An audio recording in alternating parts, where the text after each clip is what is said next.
Sir, Indira Gandhi ಅವರು ನೀವು ಚುನಾವಣೆಗೆ ನಿಂತಹ ಸಂದರ್ಭದಲ್ಲಿ ಧನ ಸಹಾಯ ಮಾಡಿದ್ರು ಅನ್ನೋ ಮಾತಿದೆ. ಹೇಗೆ ಸರ್ ಅದು? ಇಂದಿರಾ ಗಾಂಧಿಯವರು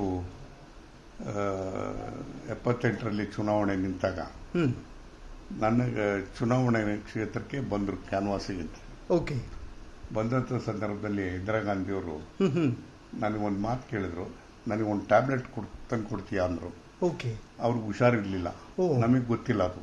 ಓಕೆ. ಅವ್ರ ಟ್ಯಾಬ್ಲೆಟನ್ನ ಕೇಳಿದ್ರು, ನಾನು ತರಿಸ್ಕೊಟ್ಟೆ ನಾನು. ಆಮೇಲೆ can you give something to eat ಅಂದರು. ಓಕೆ.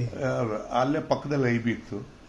ಐಬಿಗೆ ಇಂದಿರಾ ಗಾಂಧಿಯವ್ರು ಬರ್ತಾರೆ ಅಂತ ಹೇಳ್ಬಿಟ್ಟು ನನ್ನ ಹೆಂಡತಿ ಇಡ್ಲಿ ಇಸ್ಕವರೆ ಸಾರು ಮಾಡಿಟ್ಟಿದ್ಲು.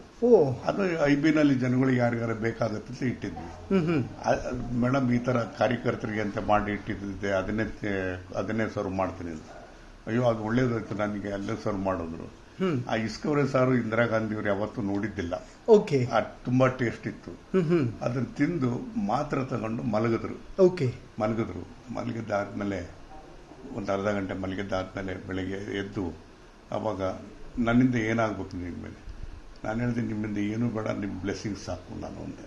ಓಕೆ. ಅವಾಗ ನನ್ನ ಬ್ಲೆಸ್ಸಿಂಗ್ಸ್ ಯಾವಾಗಲೂ ಇರುತ್ತೆ, ಎಲೆಕ್ಷನ್ ಹೆಂಗ್ ಮಾಡ್ತೀಯ ಅಂದ್ರು. ಏನೋ ಮಾಡ್ತೀನಿ ಮಾತಾ ಅಂತ ಹೇಳಿದೆ. ಆಗ ಅವರು ನಿರ್ಮಲಾ ದೇಶಪಾಂಡೆ ಅಂತೇಳಿ ಪಿ ಎ ಇದ್ರು. ಪಿ ಎ ಅವ್ರಿಗೆ ಕರೆದು, Nirmala get something to this boy ಅಂತಂದ್ರು. ಆವಾಗ ಅವರೆಲ್ಲ ಪರ್ಸೆಲ್ಲ ಶೋಧನೆ ಮಾಡಿ 5,000 ರೂಪಾಯಿ ಸಿಕ್ತು. 5,000 ರೂಪಾಯಿನ ಕೊಟ್ಟರು. ನಾನು ಹೇಳಿದೆ ಬೇಡ ಇದನ್ನ ಅಂತ ಹೇಳಿದೆ. ಇಲ್ಲ, ನಾನು ಪ್ರೀತಿಯಿಂದ ಕೊಡ್ತಾ ಇದ್ದೀನಿ, ನೀನು ತಗೋ ಅಂತ ಹೇಳಿ 5,000 ರೂಪಾಯಿ ಕೊಟ್ಟರು. ಆಗ ನಾನು ದೇವರಾಜ ಅರಸಿಗೂ ಹೇಳಿದೆ, ಮೇಡಮ್ ಈ ಥರ 5,000 ಕೊಟ್ಟರು ಅಂತೇಳಿ. ಅದೇ ನಿನ್ನ ಪಾರ್ಟಿ ಫಂಡು ಅಂತ ಹೇಳಿದ್ರು. ಅಷ್ಟೇ. ಆಗ 5,000ದಲ್ಲೇ ಮ್ಯಾನೇಜ್ ಮಾಡಿದ್ರ ಸರ್? ಅಲ್ಲ, ಆಗ್ತದೆ. ನಮ್ದೆಲ್ಲ ಸ್ವಲ್ಪ ಎಕ್ಸ್ಪೆಂಡಿಚರ್ಸ್ ಎಲ್ಲ ಮಿನಿಮಮ್ ಆಗಿ ಮಾಡ್ತಿದ್ರು. ಜನಗಳೆಲ್ಲ ಮುಂದೆ ಒಂದು ಮಾಡ್ತಿದ್ರು. ಓಕೆ. ನನ್ನ 10 ಎಲೆಕ್ಷನ್ ಚುನಾವಣೆಗಳಲ್ಲಿ ಯಾವ ಎಲೆಕ್ಷನ್ ಅನ್ನು ನಾನು ಸಹಿತ ದುಡ್ಡು ಖರ್ಚು ಮಾಡಕ್ ಹೋಗಿಲ್ಲ. ಓಕೆ.